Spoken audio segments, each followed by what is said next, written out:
참새 두 마리가 한 아사리온에 팔리는 것, 그것도 하나님 아버지가 허락하지 않으면 팔릴 수 없는 것이라고 주님이 이야기하십니다. 그리고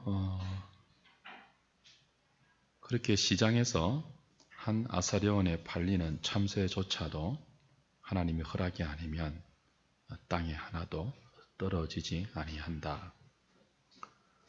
참새가 땅에 떨어지고 그 참새가 시장에서 매매되는 것, 겉으로 볼 때는 사람들이 사고 팔고 새를 잡고 그러는 것처럼 보이지만 그 배후에 하나님의 주권적인 섭리가 있다는 예수님의 말씀입니다. 그 하나님의 주권적인 섭리는 참새만에게 해당되는 것이 아니고 참새보다 귀한 하나님의 자녀인 우리들에게 더 면밀하게 적용이 되어서 우리의 머리털까지 헤아리시면서 저와 여러분들의 안고 일어섬을 주관하시고 뿐만 아니고 이 땅에 유무형으로 존재하는 모든 것들을 그의 능력으로 붙드시고 보존하시고 유지하시고 창조의 목적대로 실행시켜 가는 그 하나님의 섭리를 뒷받침하는 대표적인 성경 구절이 함께 읽었던 본문입니다.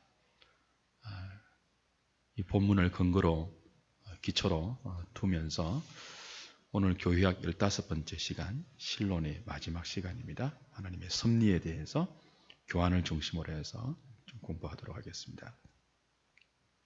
신론 마지막 시간입니다. 서론을 했고 신론을 했습니다. 순서상으로 하면 그 다음 기독론으로 가야 되는데 기독론은 뛰어넘겠습니다. 바로 인간론으로 가도록 하겠습니다.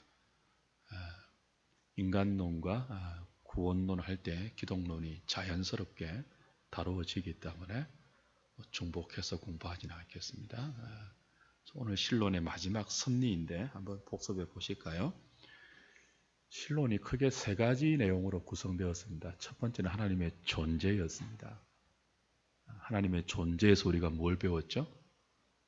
삼위일체를 배웠습니다. 그렇죠? 두 번째가 뭐였죠? 하나님의 속성이었습니다. 하나님이 어떤 분인가라고 할 때 속성에서 두 가지 크게 배웠죠. 뭐 배웠죠? 우리와 공유해 주셨던 하나님의 성품, 공유적 속성을 배웠고 하나님만이 독특하게 갖고 계시는 독특한 속성, 우리와 공유하지 않는 비공유적 속성, 이렇게 두 가지를 통해서 하나님이 어떤 하나님인가 하는 것을 속성으로 배웠습니다. 세 번째가 뭐죠? 하나님의 사역입니다. 하나님의 사역은 크게 세 가지 내용으로 구성되어 있었죠. 하나는 뭐죠? 사역은 일이잖아요. 일, 활동이잖아요. 근데 하나님이 그냥 일하는 게 아니고 일하기 전에 뭘 갖고 계세요? 계획, 하나님의 계획. 계획도 두 가지 있었죠. 예정과 작정과 예정이 있었습니다. 그렇죠? 만사 만물에 대한 하나님의 계획은 작정이었고 이성적인 피조물에 대한 하나님의 계획은 예정이라고 불렀죠. 그래서 하나님의 사역에는 하나님의 계획이 있었고 계획하신 것은 우리 인간은 실행하지 못하는 것도 많이 있잖아요. 계획만 하고. 근데 하나님의 계획은 반드시 뭐가 되죠? 실행이 되죠. 그 하나님의 실행된 계획을 우리는 창조라고 했죠. 창조는 우연히 된 게 아닙니다. 적극적으로 된 것도 아니에요. 심심해서 하신 것도 아니고 그 신적 지혜에 기초한 전능한 하나님의 작정과 예정에 의해서 차질 없이 하나님의 능력으로 하나님 보시기에 힘이 좋도록 완전하게 창조되었습니다. 하나님의 사역의 두 번째 계획의 실행인 창조였습니다. 세 번째가 뭐죠? 섭리입니다. 섭리. 오늘 배울 것이 이 신론의 세 번째, 하나님의 사역 중에서도 세 번째, 마지막 섭리인 것입니다. 섭리를 한번 정의해 봅시다. 읽어볼까요? 시작. 신학자들마다 하나님의 섭리에 대한 정의가 조금씩은 다르지만 그 전체적인 뜻은 거의 동일합니다. 요약하면 섭리란 하나님이 창조하신 모든 것들을 창조의 목적대로 유지하고 보존하실 뿐 아니라 그 목적을 이룰 수 있도록 끊임없이 간섭하고 통치하는 행위라고 정의할 수 있습니다. 자, 섭리가 조금 어려운 용어이죠. 일반 세상에서는 안 쓰는 단어예요. 기독교에서 주로 쓰는 단어죠. 그래서 어떤 분들은 이런 단어에 생소감을 느낄 수 있습니다. 우리는 이런 단어 배워야 돼요. 세상에 안 써도 뭐예요? 우리는 특별한 은혜 속에 사는 사람들이거든요. 일반 은총 속에만 사는 것이 아니고 특별한 은혜 속에 사는 사람들이고, 특별한 은혜는 구원으로 우리에게 적용되고 구원의 은총으로 우리에게 발휘된단 말이에요. 그래서 구원받은 백성들에게 하나님의 진리를 가르칠 때 특별한 그 단어들이 때때로 나옵니다. 그 중에 하나가 뭐 섭리 이런 단어인데, 이 정의를 제대로 하면서 이런 단어를 여러분 잘 이해하실 필요가 있습니다. 하나님이 창조하신 모든 것들을 창조의 목적대로 유지하는 것, 보존하는 것. 나아가서 뭐예요? 창조 목적대로 이 모든 피조물들이 그 완성에 이르도록 간섭하고 통치하는 하나님의 행위. 그걸 뭐라고 한다고요? 섭리라고 합니다. 섭리. 하나님의 섭리. 창조하신 모든 것들 유지하고 보존하고 그것이 창조의 목적대로 이룰 수 있도록 끊임없이 간섭하고 다스리고 통치하는 것. 그래서 모든 것들은 하나님의 섭리 아래에 있는 거예요. 하나님의 섭리에서 벗어나는 존재는 없습니다. 하나님의 섭리에서 벗어날 수 있는 사건도 없어요. 하나님의 섭리에서 벗어나서 우연히 일어나는 것은 그 어디에도 없습니다. 모두가 뭐예요? 하나님의 섭리 아래에 있습니다. 오늘 저와 여러분도 어디에 있다고요? 하나님의 섭리의 손길 아래에 있습니다. 그걸 믿으셔야 돼요. 난 왜 이렇게 힘들까 할 때도요, 그 고난과 그 어려움을 허락하신 하나님의 섭리적인 뜻이 있다는 거예요.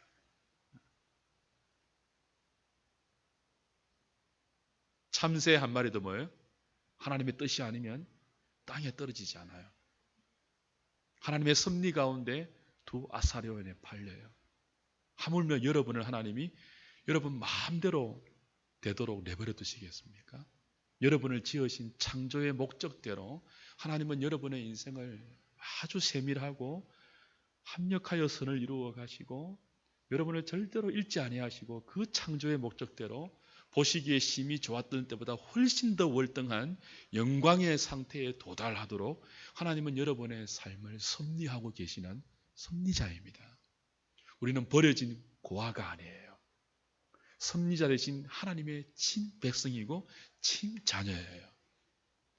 그분의 거룩한 능력이 여러분의 삶을 암탉이 병아리를 품듯이 품고 있다는 사실을 신뢰하십시오.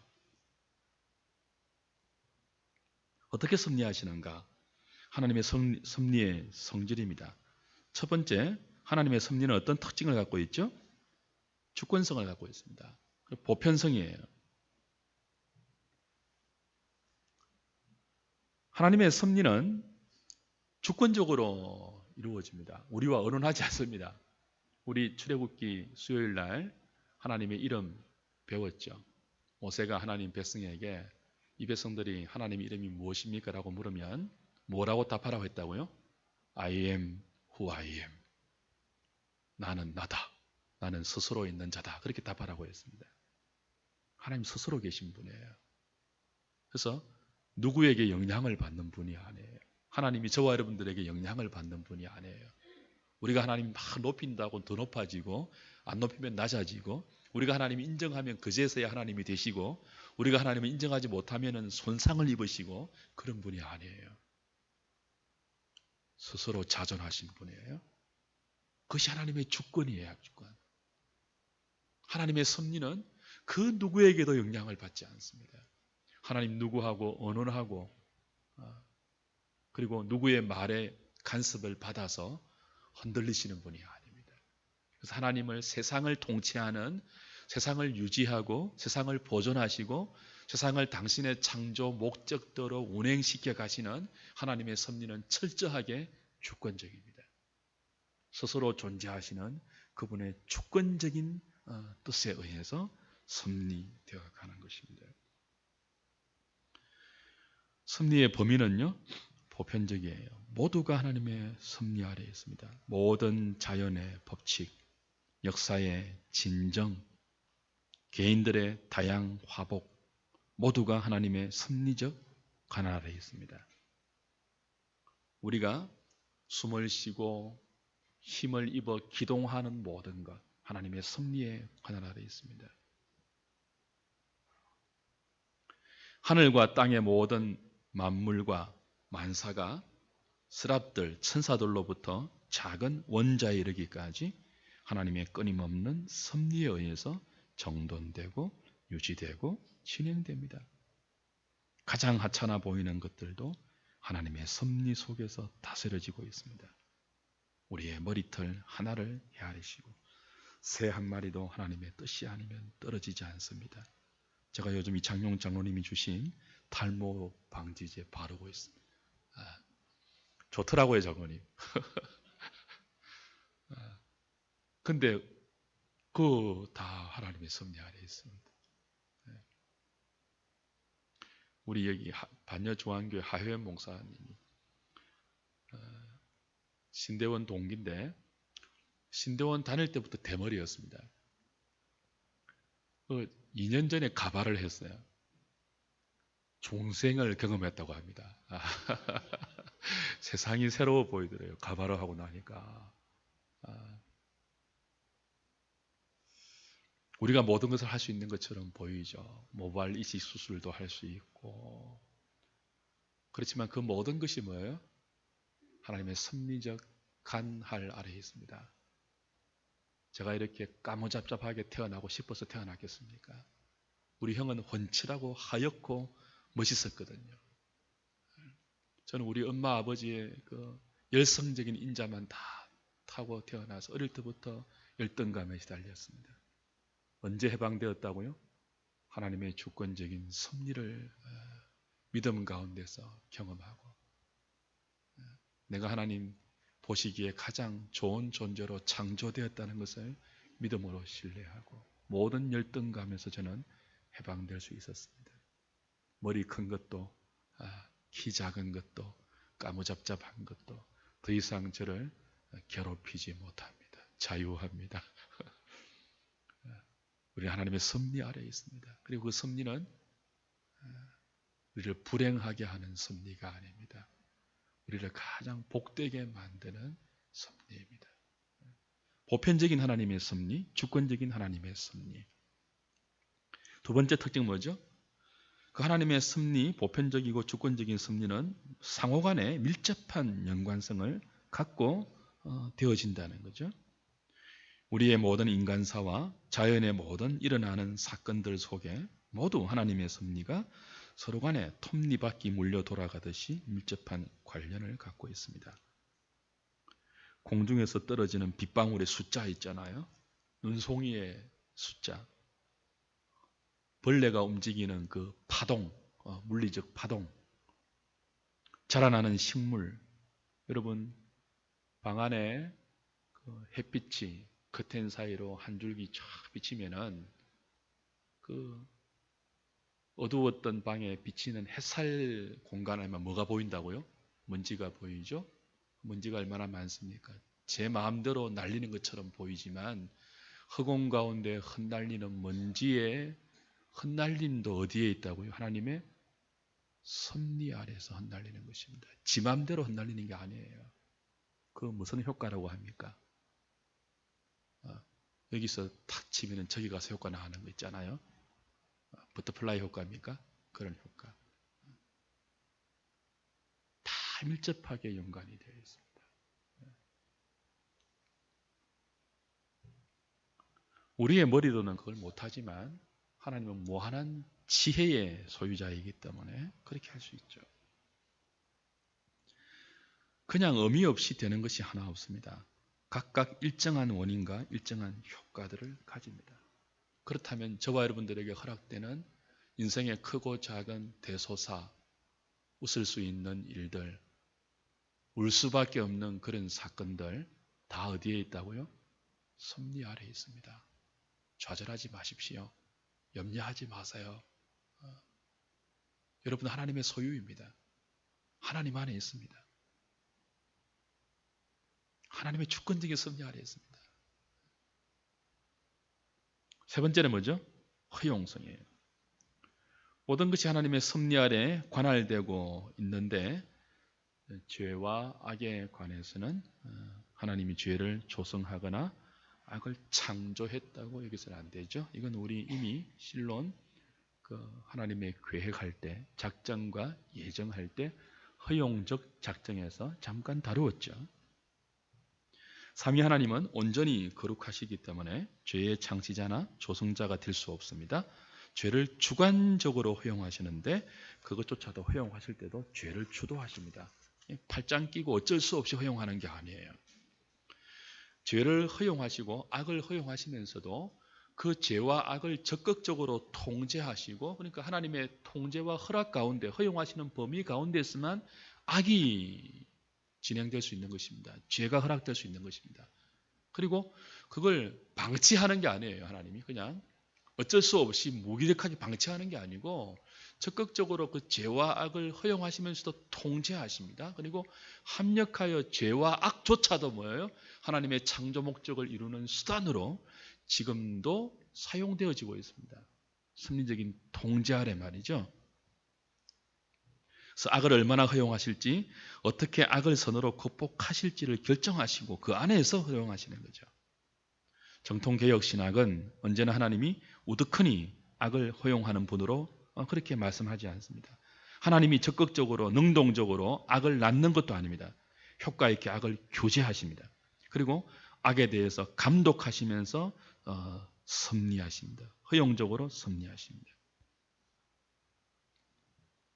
성경은 분명히 인간에게 죄와 악의 책임을 묻죠. 죄와 악의 창시자가 하나님이 아니기 때문에요. 그러면서 하나님은 죄인들의 마음을 완악하게 하신다고, 특별히 바로의 경우 같은 경우 그렇게 많이 표현하십니다. 그러나 하나님이 죄인들의 마음을 완악하게 하신다는 것은요, 원래 완악하지 않았는데 하나님이 그 마음에 막 악을 불어넣어가지고 막 강팍하게 만든 그런 뜻이 아니에요. 원래 인간이 완악해요. 원래 바로의 마음이 강팍하다고요. 그대로 허용하시는 거예요. 내버려 두시는 거예요. 그래서 우리 로마서 1장 보면은 하나님의 진노가 지금도 모든 불경건과 불의로부터 하늘로 쫓아 우리에게 내리고 있잖아요. 그죠? 하나님의 진노가 지금도 내리는데 어떻게 내린다고 했죠? 내버려 두심으로 내리잖아요. 우리는 유기라고 배웠잖아요. 예정할 때, 이중 예정할 때, 선택과 예정이 할 때 선택과 유기가 있었잖아요. 그죠? 그래서 완악한 가운데, 부패함 가운데, 더러운 욕심 가운데, 부끄러운 욕심 가운데 하나님을 마음에 두기에 상실해버린 그 미친 마음, 시성한 마음 그대로 내버려 두는 것이 뭐예요? 완악해 하는 거예요. 완악해 하는 거예요. 내버려 두면 완악할 수밖에 없습니다. 완악의 도가 커질 수밖에 없어서 인간은 지옥으로 가라고 떠밀지 않아도요, 가만 내버려 두면 지옥으로 갑니다. 하나님이 우리 인간 사이에서 은혜로 통제하고 우리의 마음을 컨트롤하지 않으면 우리 가만 내버려두면 서로 잡아먹습니다. 서로 피 흘리고 막 서로 잡아먹으면 무슨 난리가 납니다. 그 어느 정도 일반 은총에서는요, 국가의 법이나 모든 것들을 종교, 문화 모든 것들을 통해서 억제하시고 통제하시죠. 일반 은총으로.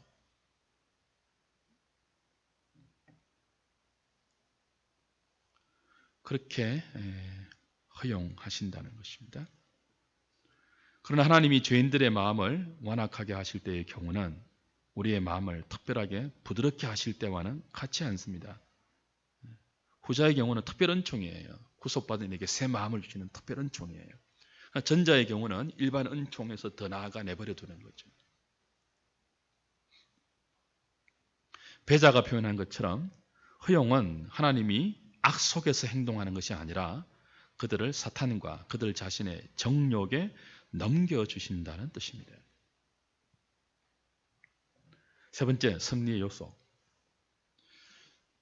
전통적으로는 섭리를 두 가지로 구별했어요.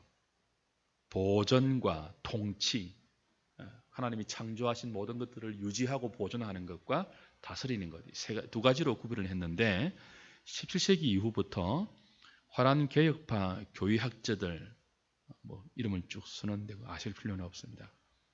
중심으로 해서 이 전통적인 보존과 정치의 협력이라는 것을 하나 더 추가해서 세 가지로 구분하고 있죠. 한국도 거의 대부분 박형영 박사의 영향으로 3요소로 섭리를 구분합니다. 그러나 이 2요소냐 3요소냐 크게 차이가 있는 거 아니에요. 화란 개혁파 신학자들이 왜 3요소로 협력을 추가해서 왜 3요소로 구분했는가 하면은 범신론과 초연신론의 오해에서부터 하나님의 섭리를 구별하기 위해서입니다. 섭리의 3요소가 서로 구별은 되지만 분리되는 것이 아니라는 것 기억할 필요가 있습니다. 보존에도 통치의 요소가 있고 통치에도 협력의 요소가 있으며 협력에도 보존의 요소가 있습니다. 하나님 이 세 가지를 다 사용하셔서 섭리해 가시고 있다는 거죠. 첫 번째 보존. 보존이라기도 하고 보전이라기도 해요. 똑같은 뜻입니다. 읽어봅시다. 시작. 보전은 하나님께서 창조하신 우주에 존재하는 모든 것들을 그 성질과 능력과 함께 계속 유지하시는 것으로 창조가 우주의 존재를 설명한다면 보존은 그것의 계속을 설명합니다.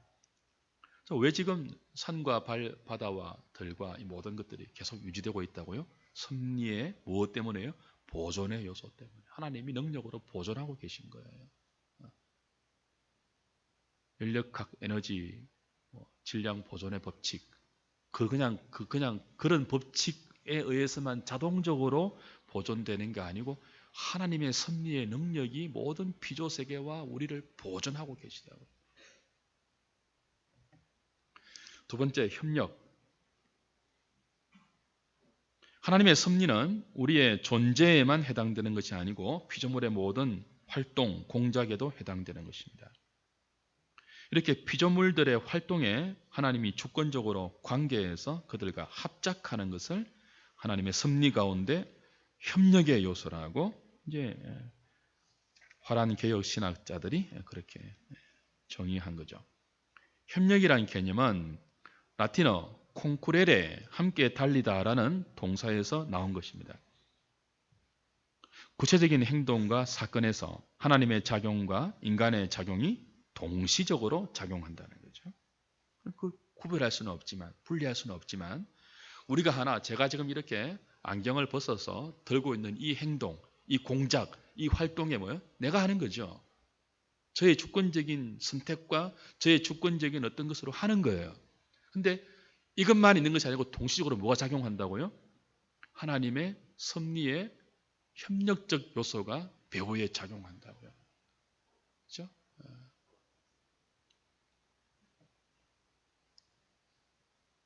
하나님은 피조물들에게 그들이 존재할 수 있는 어떤 원리들과 작용의 법칙들을 부여하셨지만 그것이 스스로 독립적이고 자동적으로 진행되게 하시지 않으신다는 것입니다. 친히 하나님의 능력과 지혜로 그걸 지배하시고 모든 원칙과 원리들을 주도하십니다. 그러니까 초현실론이 아니죠. 초현실론이 뭐라고 했죠? 세상에 어떤 법칙을 하나님 딱 부여해 놓으시고 하나님은 팔짱만 끼고 지켜보고 계신다는 거예요. 마치 태엽이 있는 시계를 하나님이 딱 감아놓고 그냥 저절로 풀리면서 모든 것이 동작되듯이 그게 아니고 그죠? 하나님 부여하신 모든 자연 질서와 물리 질서와 법칙들, 원리들을 매 순간 공작하신다는 거예요. 매 순간 직접 섭리하신다는 거예요. 그것이 하나님의 섭리 없이도 오토매틱으로 자기들에게 있는 성질 그대로 그냥 기계적으로 자동적으로 되는 게 아니에요. 자동적으로 사시사철이 바뀌고 자동적으로 지구가 자전하고 공전하고 그게 아니라는 거예요. 하나님이 돌리시는 거예요. 하나님.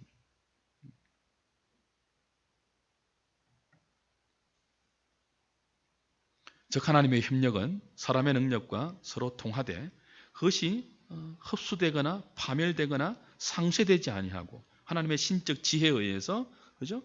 조금도 손상됨이 없이 완벽하게 조화를 이루어서 자연적 능력들로 하여금 자기와 함께 작업케 하기를 마치 북과 손이 함께 역사하여 기록을 산출함과 같이 한다는 거예요.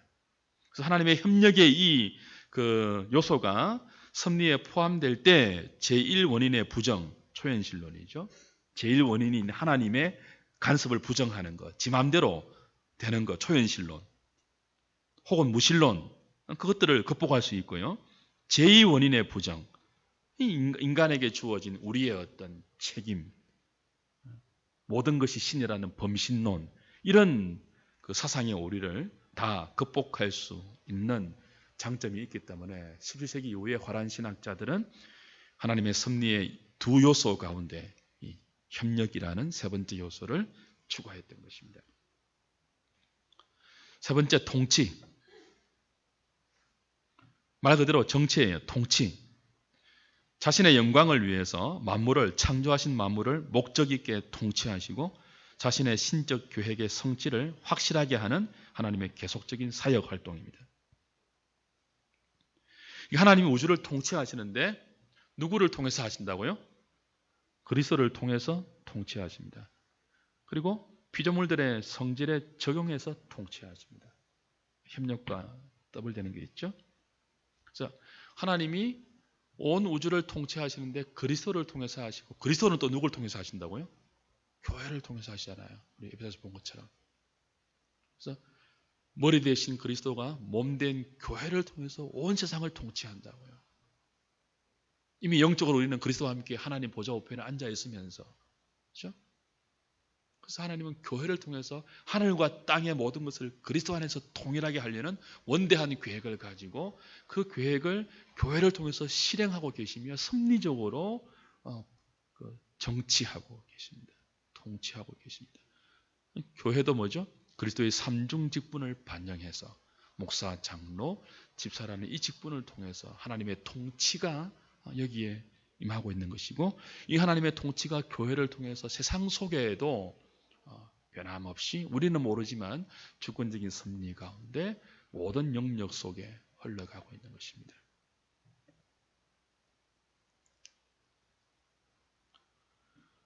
하나님의 정치는, 통치는 만세와 만대의 모든 피조물들과 그들의 행동들을 다 대상으로 합니다. 시간적, 공간적 제한이나 경계가 없죠. 하나님의 통치에서 벗어나는 그 어떤 공간도 그 어떤 시간도 없습니다. 이성적이든 비이성적이든 모든 피조물들, 큰 일이든 작은 일이든 악행이든 선행이든 사람의 모든 행동 다 신적 관할과 통치 속에 있습니다. 하나님의 통치는 극히 장엄해서 사람의 지혜로 다 이해하거나 청량할 수 없습니다. 그렇기 때문에 저와 여러분들이 처한 상황을 너무 쉽게 하나님의 은총이나 진노의 결과라고 단정하는 것은 굉장히 위험해요. 우리에게 좋은 일이 생길 때 은혜의 결과다, 나쁜 일이 생길 때 진노의 결과다, 함부로 단정할 수 없다는 거죠. 부자가 되면 무조건 복 받은 거고 병들면요 벌 받은 거다, 그런 식의 사고가 욥기 전체를 이끌어갔지 않습니까? 기억나십니까? 정호성 시인의 철길 옆에서. 잊어버리셨죠? 때때로 하나님은 의인들에게 고난을 허락하십니다. 악인들에게도 형통을 주시기도 합니다. 이런 우리의 현상들은 종말론적인 측면으로 해결하는 성경적인 관점이 아니고는 단순히 인과응보의 관점으로 이해하기 힘든 것입니다. 가장 순진하고 가장 무지한 발상이 뭐죠? 선하게 살면 복 받는다. 그런 것들이에요. 그러나 이 세상은요 그렇지 않습니다. 또 하나님의 섭리는 그 범위 아래서 다 이해할 수 있는 것이 아닙니다. 단순히 우리는 어떤 일들 속에도 그분의 통치가 선하다는 것을 믿어야 합니다. 불의하고 불합리한 일들이 우리 주변에 만연하다 할지라도 우리 하나님의 통치의 선하심과 신실하심을 의심해서는 안 됩니다. 여러분 주위에 아무리 악한 사람들이 있고 여러분 주위에 아무리 어려운 일들이 여러분을 이렇게 침몰시키려고 범람해 온다 할지라도 하나님의 통치는 선하십니다. 하나님의 통치는 지혜로우십니다.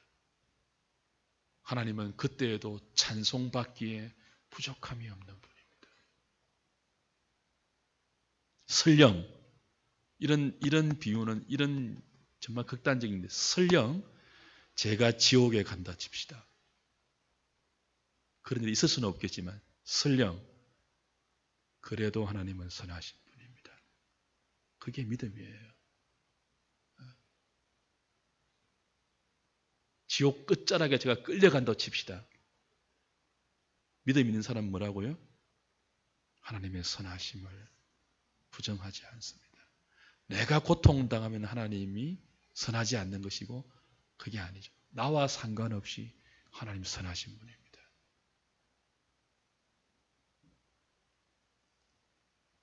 그게 우리가 해야 할 찬송이죠. 네 번째, 섭리의 구별.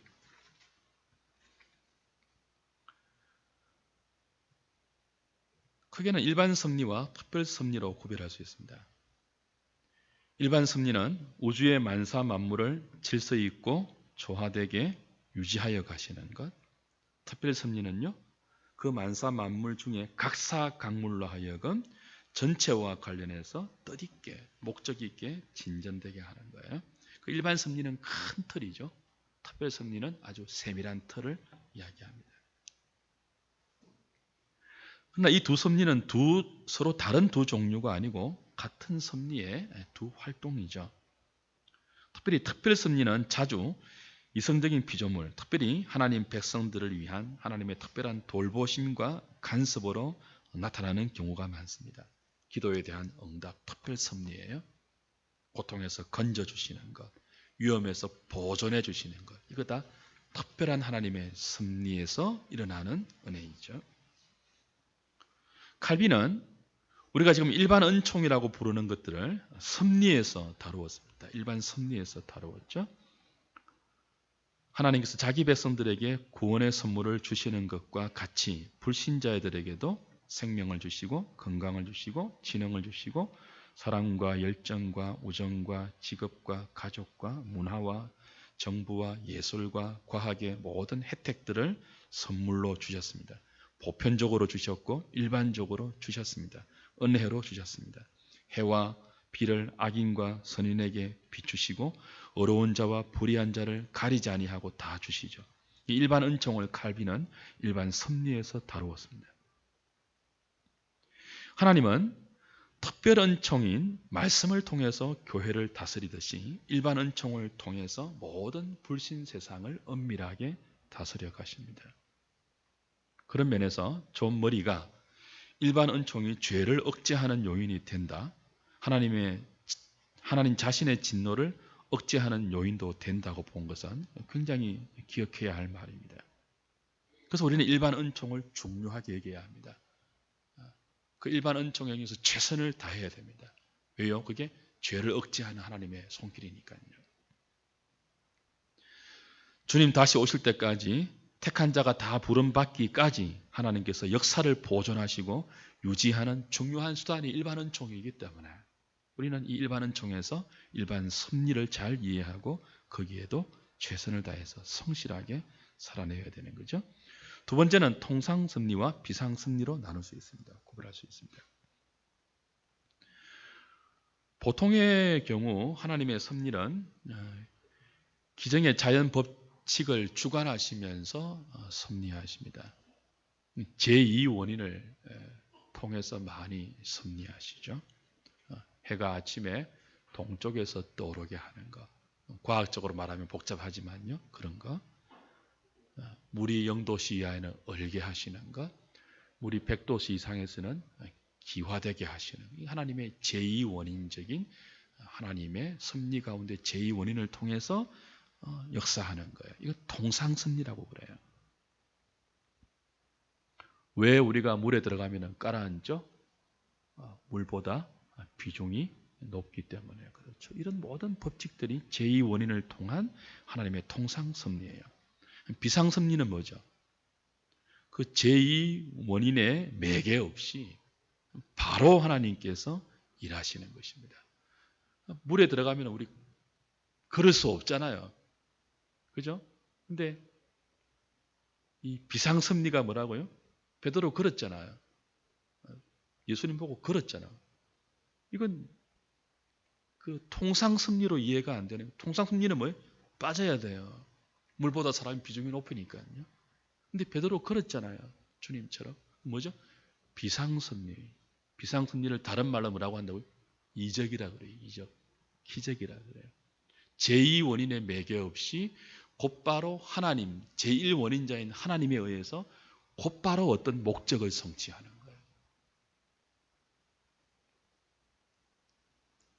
그러나 이것은 자연을 거스르는 것이 아닙니다. 반자연이 아니고 초자연입니다. 슈퍼내추럴입니다. 안티내추럴이 아니에요. 그러나 성도는 기적만 감사할 것이 아니죠. 비상섭리만 바랄 것이 아니고 일상적인 통상섭리에도 늘 하나님의 손길을 느낄 수 있어야 되고 감사해야 돼요. 그래서 우리는 병들면 어디 가야 된다고요? 병원에 가야 돼요. 우리 형님이 22살에 당뇨가 걸렸습니다.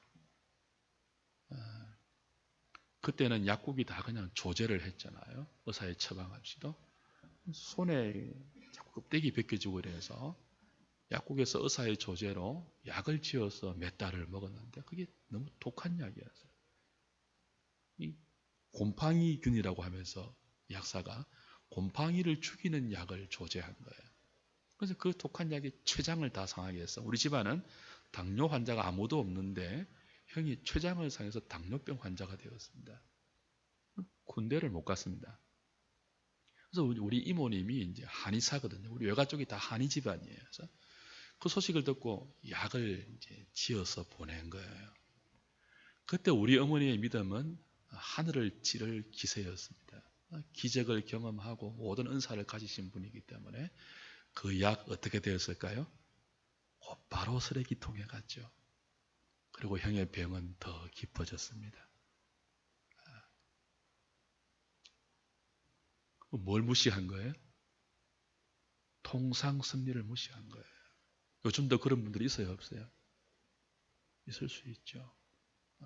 병원에 가면 믿음이 없는 거예요? 기도로 나아야만 믿음이 있는 거예요? 그게 신령한 겁니까? 정말 무지한 행동들입니다. 그래서 자꾸 제2 매개 없이 곧바로 하나님의 직접적인 초월적인 것만 바라고 그것이 있어야지만 더 사랑하는 것으로 여기서 감사한다면 세상은 전부 기적으로만 되면 이게 말이 안 되는 거예요. 저와 여러분들은 통상섭리에서 하나님의 큰 간섭과 사랑의 손길을 느끼며 감사할 수 있어야 돼요. 감사할 수. 때때로 열심히 공부 안 해도 시험 치면 특별한 경우 답안지가 날아다닐 수 있습니다. 1번 쫙 지나가고 이럴 수 있습니다. 근데 그럴 수 있을까요? 없을까요? 그럴 수 있습니다. 정말 예외적인 경우. 근데 매일 기대해서 되겠습니까? 학생이 좋은 성적을 기대하려면 뭘 해야 되죠? 통상섭리의 방식을 이해하고 열심히 공부해야죠. 밤잠 안 자고 공부해야죠. 기도하면 무엇을 거둔다고요? 신령함을 거두고 성적 얻으려면 무엇을 심어야 돼요? 공부를 심어야 돼요. 돈을 벌려면요? 열심히 일하고 돈 벌이는 기술을 습득해야죠. 여러분이 열심히 기도하고 예배를 잘 드리면 무엇을 기대하라고요? 신령해지는 것을 기대하고 신령해지는 것으로 감사하셔야죠.